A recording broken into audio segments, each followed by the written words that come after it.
What's going on, people? Welcome to Live Palace News. It is Thursday, 8th of August, and I'm joined by T here a bit earlier than expected. Last minute changes due to circumstances. Of course, T is working, so we just had to quickly change things around. So if you're watching this on replay, make sure to get involved by letting us know your thoughts in the comment section down below. Leave a like and subscribe if you do enjoy the content. T, how you doing, man? Doing good, man. Doing good. It feels like yesterday night, as you can see from the title. We're not going to even waste any time. It feels like we've been here before. The subject that we're going to get into, Wilfried Zaha on the agenda, which sounds crazy, of course. Once again, a potential reunion on the cards, and we've got Marc Guehi. Could he be leaving anytime soon? Rak-Sakyi and more. So we'll be covering all the latest news as well. Look, let's start off with the Wilf news, and that is going to be the main topic today. And it is a very good talking point because I know there are different opinions. Some people saying it's time to move on. Some saying I'd love him to come back to the football club. And the reason for that is because a report came out yesterday from Sam Wallace saying that Wilfried Zaha is a loan target for Crystal Palace in what would be his second return to his boyhood club, Galatasaray, seeking considerable loan fee for the season-long loan. T, Zaha, the return, are you for it or against it? I think it's head versus heart in a lot of ways. You know what I'm saying? It's like your heart wants him, but your head is like, I don't know if this is the right move. And for me, here's why I say no. Because the loan fee is way too expensive. And what they want to sell him for is way too expensive. So that's why it's a no for me. Now, if it's different circumstances, if it's super affordable for us and it's a low risk thing, then I wouldn't have as much I wouldn't be averse to it. But I think $6 million for a rental of a 32-year-old who means a lot to us in the history of our club, yes, but I just don't think it's a good move for us with what it would cost. Where does Zaha fit in? Sorry about that. The cat just blocked my view. I couldn't see the screen. Where does Zaha fit in if he was to come back? That's another question as well. Is it? Well, look, people are saying that Glasner, we've seen what he can do with players in a short span of time. Why not bring him back? He's helped us survive at the football club for so long. Is it time now for him to shine with a progressive manager? So where do you think he would fit in with, let's say, Eze was to stay and Mateta was to stay? Can Zaha he definitely has some positional versatility that we could utilize. He is older, so maybe that inside 10 role works a lot out for him because he doesn't have to do as much one-on-one wing play and running as much. He could also do you a service with doing some time at the 9 too. So I definitely think he gives you positional versatility. I think the thing that's tough is he would make the room a lot more crowded.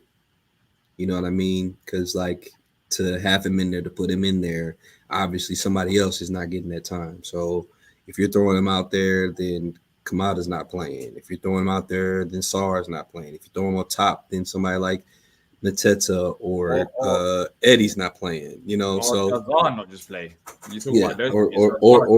Or does Wilf come back? Yeah, to come back to London and not play. You know what I mean? And for that, it's tough because for the price that we're seeing to be quoted for, is like, are we going to pay $6 million to loan him back to not play him? You know what I'm saying? Like, there's a lot that comes with that. So. I don't see it happening. I don't see it being feasible with the types of guidelines that are being set with it, and not to mention what we already have in place. So I mean, I think that it's just a natural connection that gets made because of the fact that Galatasaray may be looking to move on from him. And of course, you might be a bit upset with that, or might be a bit happy. I don't know your thoughts about it as a Galatasaray fan as well, T. But I mean, just from a Palace perspective, I do think anything to save him from Galatasaray, I'm for. It's not my money, but logically speaking, I do understand your concerns. I really do. Uh, where does it play? The loan fee, and as I put out on the screen, as someone said, bringing him back to like another project, it can it might not be as good as it was the first time. Like going back to an ex, like done. There's an ex for a reason. So stop trying to run it back and trying to make it all end. Like it happened. It's happened. We moved on from Zaha. Now we're looking at other younger talent. So yeah, logically speaking, no. But I want him back. I think that era is over. But like personally, on a personal level, anything to get away from that, even if it comes for a year and then he ends up leaving us and going to another club, as long as it's not at that club, I'll be happy with that. So yeah, I mean that's all that matters. But the loan fee as well, it's not cheap at all. On top of that, Nah, man, that's really a big yeah, deterrent right there. I'll Like be that's surprised if crazy. Palace would want something like that because we're not even desperate in the position for Zaha in the first place. And what's weird is like that loan fee, that loan amount, that's a pretty like substantial. Like that's a loan amount for a player that a club like truly values. You know what I'm saying? Like compared to somebody that's just trying to get rid of. You know what I Yeah. mean? Like it doesn't make sense to me that, you know what I'm saying, if you're really trying to get rid of somebody or you want to, loan them out and possibly get a buy on them, I don't think you put that high of a loan fee on it because you're trying to get them out, get them going. You know what I mean? So that doesn't make as much sense to me either. But I feel like too, like in hearing Wilf talk about his relationship with Palace and the process of going to Galatasaray things, it seems like Wilf has moved on. You know what I'm saying? Like that kind of seems like well, I can't remember his exact words, but he did say something along the lines of "I don't want to be remembered for just Zaha, Crystal Palace, or something like that." I remember. right. So yeah, it would be great for him to come back. But then again, his family is located near Palace, so it'd be an easy move for him. But I don't know. Let's go through some of the comments anyways. If you're on the stream, hit the like button, subscribe. Of course, we have had to jump on earlier. We scheduled it literally last second to 5:45 rather than usual 7. So appreciate those of you who are watching on replay. Colin saying Zaha squad player, if happens not starter, sub impact only. Blue saying leaving where he is. He had his chance to sign a new contract and stay put, but he wanted out, so let him stay there. Kyle saying would be awesome for the fans, but club has to be very careful. Could get nasty if he doesn't play enough or we don't exercise the potential by option. If you have any questions, just like David here, which we'll answer towards the end, put a Q&A dot before it, and it will be answered towards the end of the show. He was just saying whatever Oliver Glasner thinks, though. He's a man. We did mention about the position that he could technically play in, and he is versatile. But let's say Zaha joined tomorrow. Where do you see fitting in the most out of the right 10? The right 10. Yeah. I mean, because the thing about Wilf, and we all know, is he can play on either wing. He can play on either wing effectively. He can, but then he pretty much plays on the left and he cuts to the right. That's the thing. Yeah, but I mean, but he's played on the right a lot and been able to do both, to be, and then in this situation where he's not like a true winger, so his attacks aren't necessarily coming from out wide all the time. He's going to be more centralized when we have the ball too. So he'll be able to float and do things too. So I think he'd be effective from that position.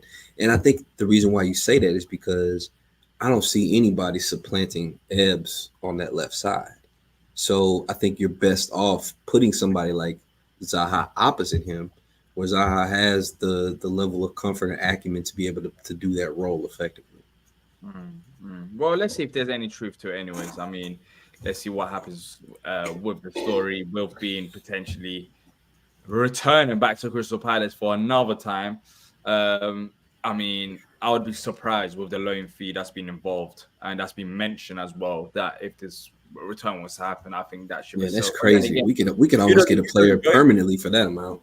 Who does the join? If let's say if Eze was to leave and let's say there was a release clause on 2 weeks before deadline day and things were tight, would you then be happy with Wilf coming back to the club saying, all right, cool, just quickly, let's get him on for a season-long loan. We know what he can do or not. for like Yeah, I yeah, wouldn't mind that. I wouldn't mind that as much. I wouldn't mind that as much if we're in a pinch. Not to mention the fact that we would have a spot open up as far as those attacking spots with like losing somebody like Eze. Um, and like you said, in that situation, if it's late in the window, we can't get anything agreed to get like a long-term replacement.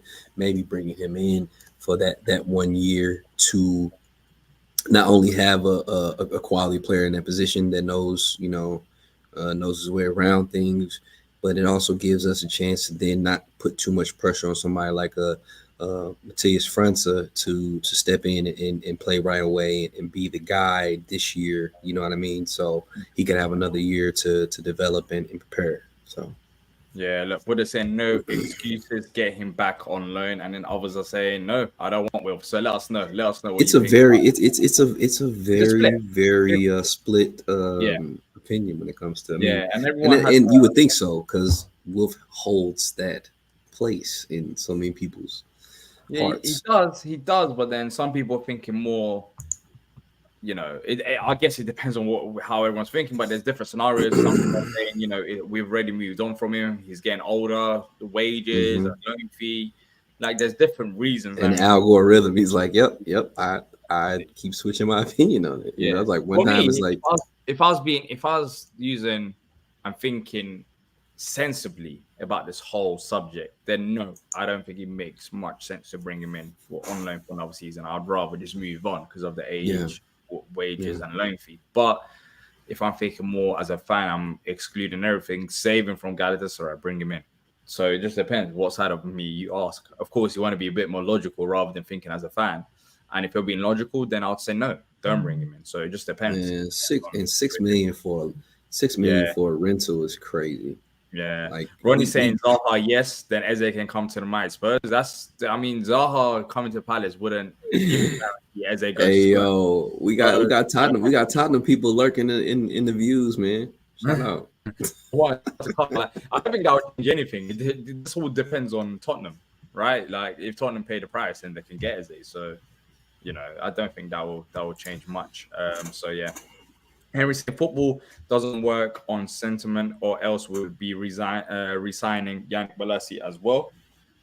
Funny saying we gave him an amazing contract to sell us, but still chose to leave again. So let's move forward. So I mean, it just depends on who you're really talking to. So let's see. Let's see what actually happens. If there's anything else, then of course we'll be updating you right here. Let's move on to the second bit of news. People, of course, Marc Guehi, who has been linked to a move away from the club. The latest on that is from the Daily Mail that there is a hope a breakthrough can happen by the start of next week. He's been training. There's no surprise there, but it doesn't seem as clear and obvious that this deal is going to be done this week, as people were saying when it first got reported, saying that He's going to be joining Newcastle. It seems a bit more complicated than first reported. It seems weird that they would put that out there. I think they put it out yesterday on Wednesday and say, "Yeah, we'll get something done next week." In the middle of a week, it's like, yo, like you still got some time. You got a good amount of time left in this week to get something done. Why does it have to be? Yeah, next week is when we'll get it done, type of thing. That's kind of weird to me. But I don't know, man. Part of me just feels like I'm only going to put so much into the rumors and conjectures until some actual concrete things are happening that leads me to believe that this could be truly real. You know what I mean? Because obviously Guehi is in training, showing up, doing his thing, looks happy. He's with the guys. Stands to make an appearance this weekend on Sunday. So like, as of right now, we don't have any reason to not believe that Guehi's going to be around. So it's like, I don't know. Like for me, I guess at this point, it's just like I'm just going to buy my time into something more concrete comes into focus. You said Sunday, but the game's on Saturday, right? Not Sunday. I thought Nantes was on Sunday. Oh, is it Saturday? I'm sorry. Is I it? don't know why I thought You're Nantes was confusing on me Sunday. now. I'm trying to I really find his thought new I flow. saw that it was It, on Sunday, but I hope it's not on Sunday. I'm pretty sure it was on Saturday. It's a Saturday okay, 3 p.m. game, from what I can okay, remember. But yeah, maybe someone can let us know in the chat. Oh, it's actually on Sunday. yeah, it's on Sunday. Yep, yep. Flipping heck. Yeah, well, Okay, that's I just thought I saw that. Literally, they put out a little um, that's just messed up. thing about it, saying it was on Sunday. Yeah, yep, Okay, it's yeah. There's someone saying Saturday, but it is Sunday. It's Sunday. It's yep. 11. Palace and Nantes. Probably Yeah, can't see it it on there, but it is. says 11. It says Sunday, August 11th, Okay. 15 Well, kick. I'm gonna have to message someone about that then. Change your plans for me. But yeah, I forgot about that. I was wondering because the Charity Shield game is on Saturday, so I was wondering Yeah, how they're having the same game on same day. I should have checked. I should have checked. That's my mistake. Hopefully, it shouldn't be too much of a problem. But yeah, I mean, with Gehi, would you play him then on Sunday? With all these talks about him leaving, and also, are you looking forward to seeing whether he plays or not? Because maybe that determines a few things. If he's on the verge of leaving, surely you don't play like Gehi. I mean, I don't know, man. It's kind of tough because like being that he's just now getting back into camp, he's had the time off since he was with England. You know, I'm sure you want him to get that time. But if it's a serious thing, if it's a legitimate serious thing, it's not just conjecture, then yeah, you probably hold him out. Um, but if it's not as serious or as far along as some people have made it to seem, then maybe he plays because of the fact that if we're really planning on, having him be a part of the squad, if we're not confident any move's going to come to fruition, then the one thing we need to make sure is that he's in shape. He's ready to go and he's got some minutes in his legs. Um, Maybe he doesn't start, but he still finds a way out there. I did find it interesting, um, like today in training, Jez was held out of the team section and he just did shooting practice. And it's probably Yeah, because, France they're as trying well. to, yeah. And I don't know I think the France thing might have been kind of just like part of Injury. his injury and his rehab Mhm. schedule, getting back to that point. But with Jez, it's probably like, yeah, let's hold him out because we're in serious negotiations for him to make this move. And it's inevitably going to happen. We just need to make sure that he doesn't get hurt in the meantime. You know what I'm saying? And Yeah, maybe even with Ahamada too, because apparently Ahamada was doing the same. that's But weird with Hamada because Hamada hasn't been rumored away. yeah, So, but at the same time, maybe we're just not hearing about it because he's not like a big time piece of the well, squad to this point. loan plays. I mean, a lot of young players have been mentioning in the press about move to Stockport, not not Stockport, yeah, Stockport, um, and some other teams. So, I mean, you would hear about Hamada. If you're hearing about those players, you surely hear about Hamada something. So that Hamada one is weird. I don't know why Or he maybe was he picked up a knot. excluded. Who knows? Exactly, exactly. So I mean, let's see. Whilst you mentioned Jez, I think it's a good time now to quickly talk about him. Um, and I hope it's the last time. The next time, hopefully, we talk about Jez. Hopefully, he's actually Yeah, left and the it's been club. announced. Yeah, Tired of it. But anyways, let's move on to the Jazz bit of news. That's from Dom Smith saying that Sheffield United are closing on a deal to sign winger Jazz Rak-Sakyi. So it seems like he's going there, as mentioned yesterday. However, in this information, the key part is that Crystal Palace will add a callback clause in any deal for Jazz Rak-Sakyi loan. And apparently, the Blades are paying more than £1 million in loan fees and 100% of his wages. Callback clause, I think that's the biggest thing about it. I mean, more than £1 million in terms of loan fees, which is good as well. 100% of his wages. But if something goes wrong, it's good to have the option that we can call back Jez. yeah. I think I think honestly, one of the smartest things that we can do. And in thinking about it, it makes sense because um, when we think back to, I think when he was at Charlton, actually, was it at Charlton where we had the Mm. injury issues with attacking players, and naturally we couldn't go to him because he wasn't here. But it's one of those things like, hey, we get that callback clause in January. If we get to January and we're down some key players, and we're needing some reinforcements, rather than forcing ourselves to have to go out into the market and bring somebody in, we just call back Jez and we plug him in because we feel like he's going to be good enough to do a job for us.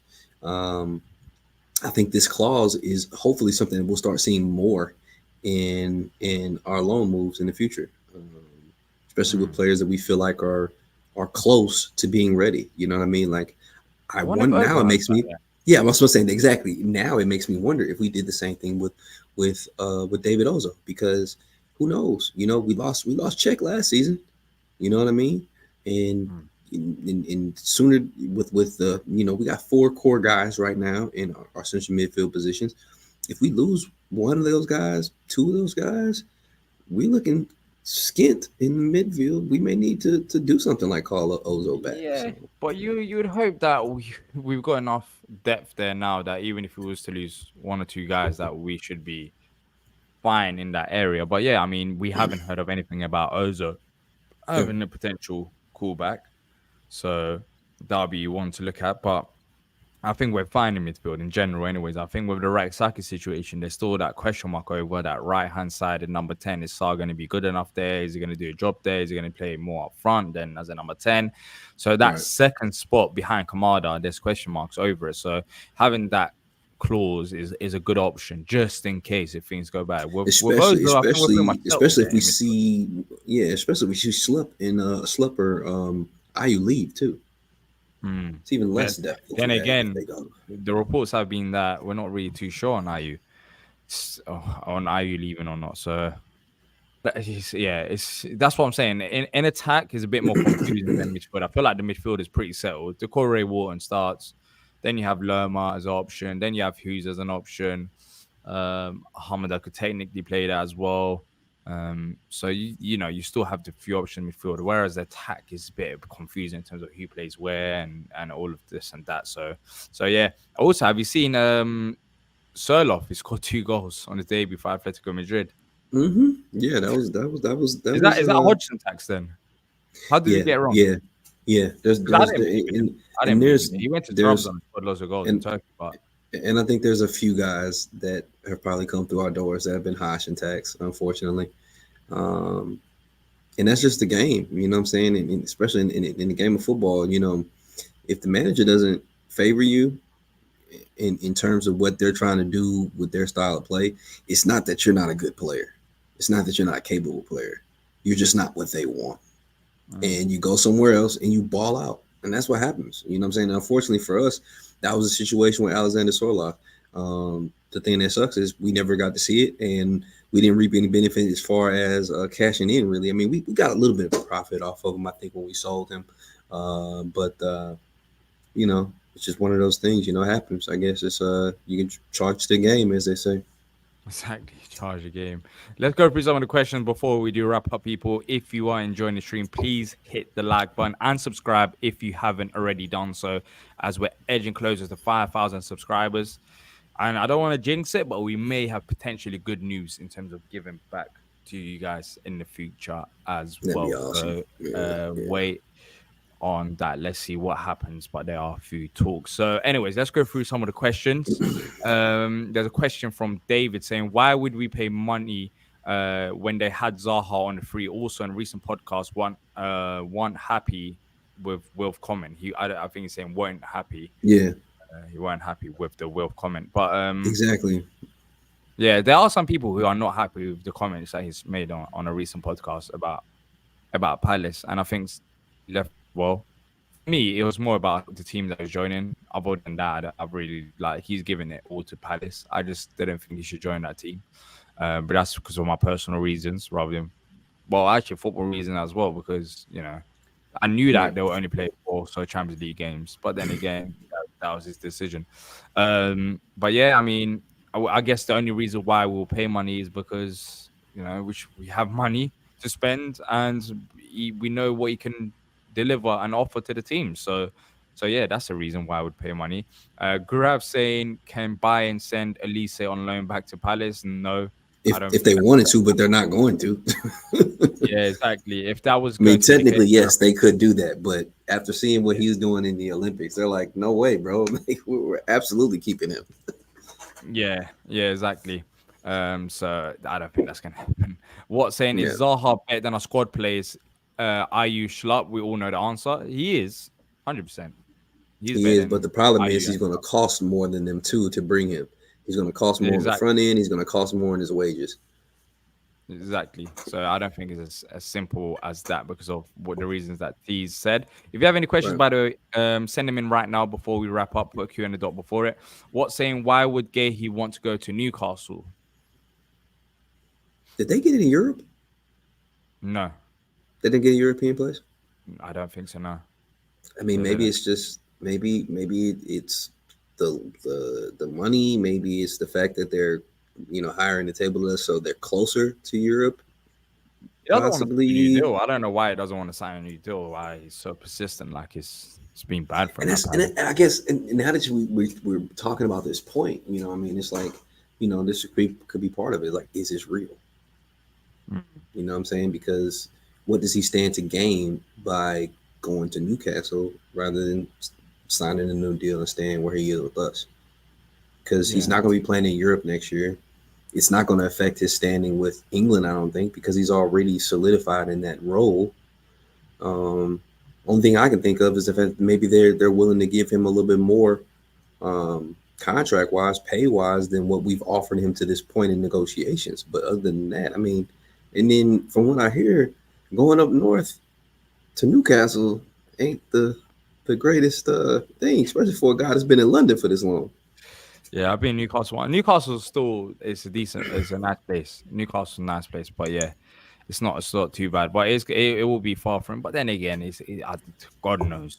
Literally, But if you're a I don't London know what's city going guy, through his if head. you're a London city guy going up there, do you think that's kind of like Newcastle's still a vibrant city. It's okay, not a bad okay, city. Newcastle's not okay, a bad city. So fair it's enough. not it won't be that bad. But of course it'll be away from family, etc. But they Because can always travel down. It's not like UK is that big in the first place. Like so they'll be fine with that. But what you say, it's like a 7 hour drive, something like that. like it depends the road on traffic, etc. But I mean, a flight's Five, not too six, bad. yeah. Train's probably not Yeah. horrible. Yeah, exactly. He'll get a train. He's not going to be driving. Exactly. He can Hmm. easily get a train, and I think there's flights as well.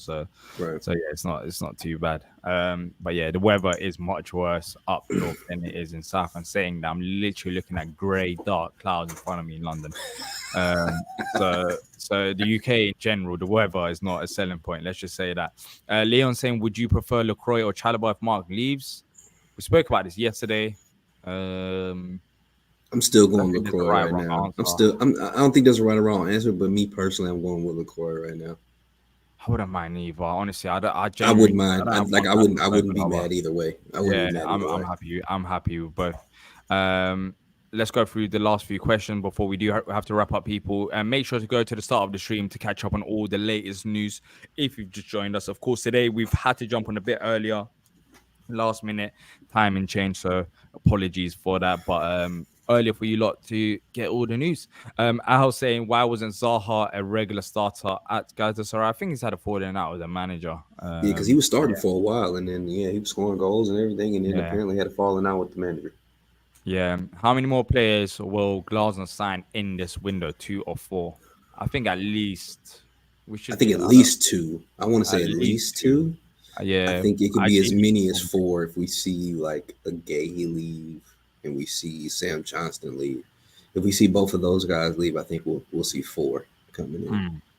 Yeah. It just depends. It depends on who's leaving, who's staying, etc. But left wing back off the top of my head, another 10 and a potential right wing back for me anyways. And then of course if Edward was to leave, another striker, and whoever left, another position there. But at least like we should have at least 2 signings, because I think left wing back and a 10 will or another forward will be a priority. But if we don't, then yeah, that'll be a shock. At least 2, but ideally 3. Yeah. So I mean, let's see what exactly happens. We'll wrap up with this question saying from Ollie Khan saying, would you rather get Wilf back or go give those minutes to Jezza and Rak-Sakyi? Give those minutes to Rak-Sakyi, I'll be honest. But he's going to be going out late. So personally, that won't be an option. Yeah, exactly. Personally. Yeah.